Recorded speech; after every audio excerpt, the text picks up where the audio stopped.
The honorary degree will now be conferred. I'm pleased to welcome Dr. Deanna Rader to present the honorary degree candidate, Ms. Louise Mandel. An assistant professor in the Department of First Nations Studies and the Department of English, Dr. Rader is also an associate member in the Department of Sexuality, Gender, and Women's Studies. Dr. Rader?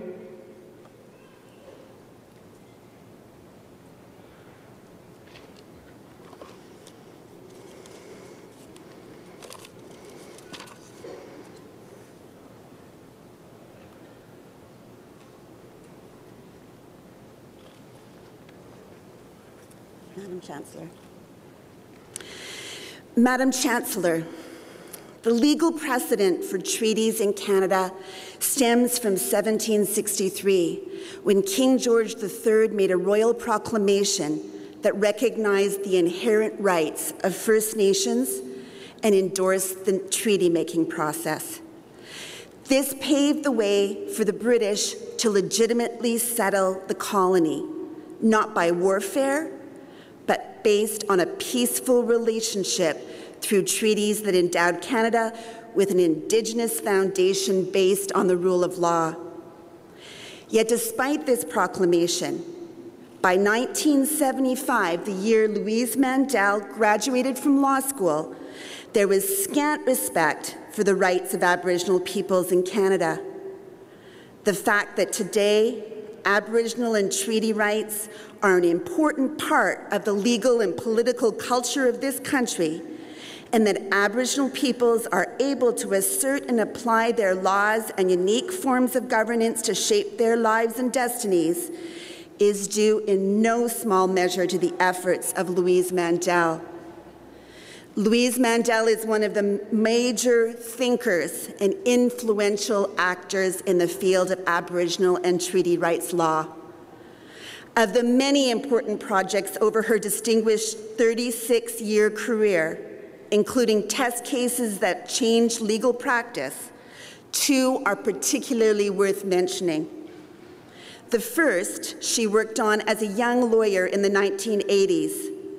With George Manuel and the Union of British Columbia Indian Chiefs, she helped UBCIC fight the patriation of the Constitution when Indigenous peoples were deliberately excluded from constitutional renewal. This campaign resulted in the rights of Aboriginal peoples being enshrined in the Constitution when it was patriated in 1982. The second was the famous Delgamuukw case that spanned the 1980s and 90s. Louise Mandel was counsel on the legal team for the Gitxsan and Wet'suwet'en nations, arguing that they have collective ownership over territories that they've inhabited for thousands of years, ownership that is recorded in their oral histories and ceremonies. On the opposing side, the Crown argued that 19th century colonial law extinguished Indigenous land rights and that the oral tradition was not legitimate recorded history. In the landmark 1997 ruling, the Supreme Court of Canada affirmed the existence and constitutionally protected status of Aboriginal title and judged Indigenous oral traditions to be admissible as evidence. What these two cases illustrate is the attitude of respect that marks Louise Mandel's career. Respect for the rights of those whose inheritance was in jeopardy and for legal processes that should have protected them. And respect for the elders whose stories she did not denigrate as primitive hearsay, but rather took seriously as culturally vital evidence. She worked tirelessly, listening to and learning from communities, always sharing her valuable abilities to reconceptualize Aboriginal law in Canada. She wrote countless articles, gave countless guest lectures, negotiated political accommodations between Aboriginal peoples and government, was appointed to Queen's Counsel, won the George A. Goyer QC Memorial Award for Distinguished Service, sat on the House of Commons Standing Committee on Aboriginal Affairs, and so much more. Madam Chancellor, On behalf of the Senate of this university, I ask that you now confer upon Louise Mandel the degree Doctor of Laws, honoris causa.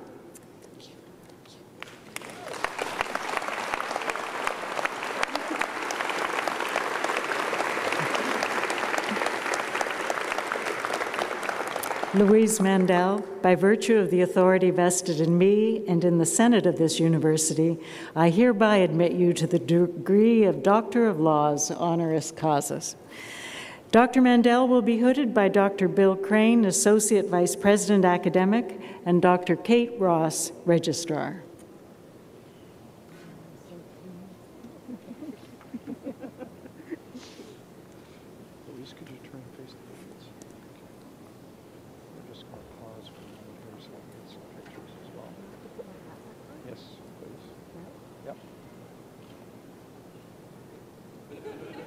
Looks good. Congratulations. Thank you. Thank you. You gotta go sign the chancellor, say hi again. You gotta go sign the book.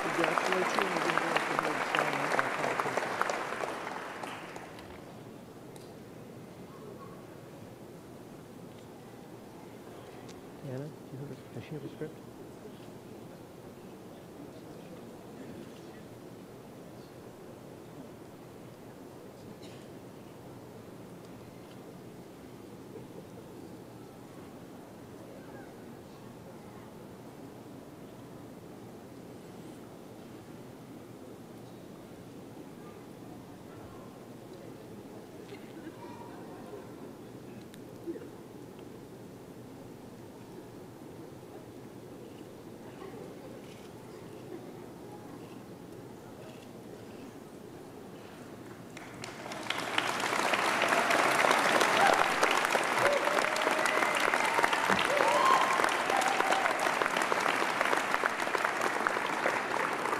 It is with great pleasure that I now call upon Dr. Louise Mandel for her convocation address.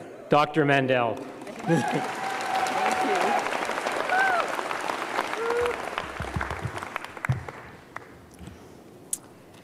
Well, Chancellor, President, the Honorable Chief Justice Lance Finch, professors, elders, chiefs, matriarchs, honored guests, and graduates.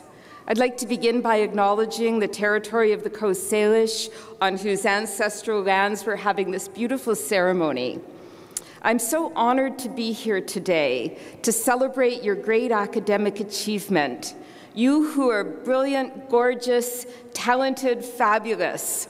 To your families, friends, teachers, colleagues, to whom you love and who love you too, this love has enabled you.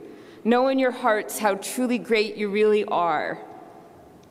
I'm feeling quite tender today. My daughter graduated yesterday, so I struggled with what could I say to you. We are birthing a new dream together, humans on this planet Earth. The consciousness is shifting from the idea that we are separate to the consciousness that we are all connected on a global level. This is your life. You've come to do that work. We are all part of this global shift of consciousness, this deeply self-centered idea that interprets the world through the lens of self. This blinds us to seeing larger dimensions of connectedness. When I was born in 1947, since then we've lost a third of all forests, a quarter of our topsoil, a fifth of our farmland, and nearly half of the species that lived on Earth are gone forever. 2 billion people need clean water, sanitation, and nearly half are starving. We must cooperate and co-create on a planetary scale, or we will destroy our life support system and humans will become extinct. I've had the great privilege of working with Indigenous people. The sense of connectedness I speak of, I've learned from the elders, their laws and oral histories. It is an ancient consciousness that the world is alive, that we are living members of a living body, all living things animated by the same life spirit, the force of love, the creator which resides in each of us. A creation story from the Stalo Nation goes something like this. Before there was a world, the sun and the moon had fallen in love, but they were separated in space, and where their feelings met, the earth was created. We're privileged to have these stories. Some Indigenous languages have the past being in front of us, since we can see it, and the future behind us. So looking forward into my past, I see what was important to pay attention to, and this is what I want to share with you today. I want to help you pay attention to as your story unfolds, to what you're meant to do. So the first thing to pay attention to is to pay attention to the present moment. There are no accidents. The universe is intelligent. Imagine with me for a minute all the variables that would have had to have happened in your lives and in all of our lives for us to be here today together. Start anywhere. Start with your parents' meeting, or how each of us came to be in Vancouver, or the variables that led us to SFU today. Imagine all of us getting dressed to be here with one another today. In one holy moment, we are here. The most primary relationship is the one we have with every moment. The work I was meant to do found me through a maze of sweet synchronicities. I met Grand Chief George Manuel, who hired me to help the Union of BC Indian Chiefs fight against oil tanker traffic at the West Coast Oil and Ports Inquiry. I wasn't looking for a job. I followed a friend to lunch, and this was in 1977. With the Northern Gateway pipeline proposal, the struggle continues today. When I met George, he was in the neighborhood to fight a speeding ticket. At that time, I had the great good fortune of articling with Phil Deverell, who is here today and was an honored doctorate last year. Master storyteller, righter of wrongs, he taught me to think big. And Bill's client was an automobile club who offered defenses to speeding tickets to its members. And as an articling student, I defended many. After lunch, I went to traffic court for George and raised a constitutional challenge and got all similar tickets thrown out in the province. George said if I could do that for speeding tickets, what could I do for Aboriginal rights? So be on the lookout for what fate is conspiring to hand to you. Go with the opportunities that present themselves. Your intention is more important than the action, since intention carries the seed of the action itself. Intend to meet life as it is, rather than as how it should be or wasn't yesterday or will be tomorrow. As we learn to pay attention to your thoughts and actions, as you shift from being about yourself to being about others, then we can end our suffering and reduce the suffering of the world as we turn to selfless service. So that's the first thing to pay attention to. Pay attention to the moment, but then pay attention to your gifts. We are all born uniquely gifted. Our gifts are what we do well and what we like to do. The presence of joy indicates you found your gift. This is what feeds your spirit, where you lose yourself. Then you have to keep that joy and curiosity alive. Don't be afraid to look around our shared world to see what could or should be different and to do something about it and to fail. Release yourself from the thought of self-judgment, from the fear of failure. I was fortunate that when I first started practicing law, hope had no bounds. The only decided law was against us. There was no hunting rights, there was no fishing rights, there was no rights to land. It was liberating. There was nothing to lose, nothing to fear. I worked at an all-women's law firm at Mandel Pinder for decades. As women, we did things differently from men. The law is often too technical and rule-bound to understand relations. We relied on intuition, knowing and not knowing. We didn't have an idea that stopped us. We went to the bank and opened up a firm. My partners in law, my dear friends, my story is not about being courageous, but getting caught in a current of love. I've tormented myself with thoughts of failure, and I hold on to this feeling as I talk to you. When we leap out of the life as usual, we imagine, we try, we leap into the unknown, and we often fall. Falling is part of the learning. What we call failures is critically important to imagination. We need imagination if we are to develop new wealth. As the computer world has shown us, creative thinking is the primary source of economic recovery. Poet Jack Gilbert expressed how I see trying and failure when he said, "I believe that Icarus was not falling as he fell, but coming to the end of his triumph." William Blake resonates with the Stalo creation story, making the same point when he said, "If the sun and the moon should ever doubt, they would immediately go out." And so pay attention to your talents and pay attention to your dreams. We are here today because of dreams which were dreamed yesterday. Some were collective dreams, building this university and wearing the robes we're wearing today. Some are intergenerational dreams, your parents' dreams for your higher education. Some are personal dreams, your dreams to graduate today. Know as a fact, as a law of the universe, that where you will be tomorrow, you dream of today. I was honored to have stumbled into a beautiful dream which led me to a life of unimagined beauty and personal satisfaction. This was a collective dream for justice. This dream was one of love. My work has been a love story. My love for my clients and theirs for me. I have spent my work life in the company of love with people who love the land, who's lovingly named each bay and inlet, passing stories from generation to generation. I honor the elders and all of my relations for the wisdom they've shared. The honor you have given to me, I share with them today.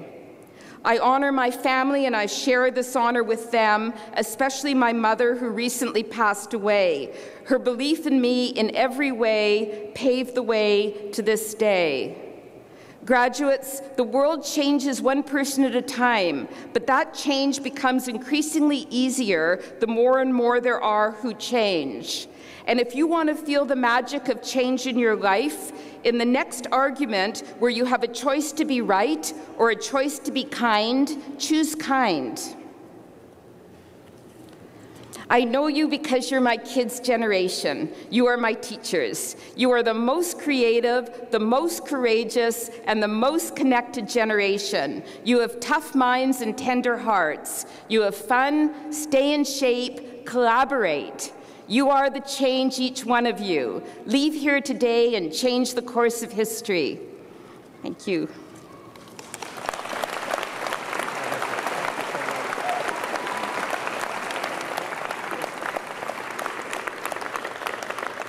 Thank you, Dr. Mandel.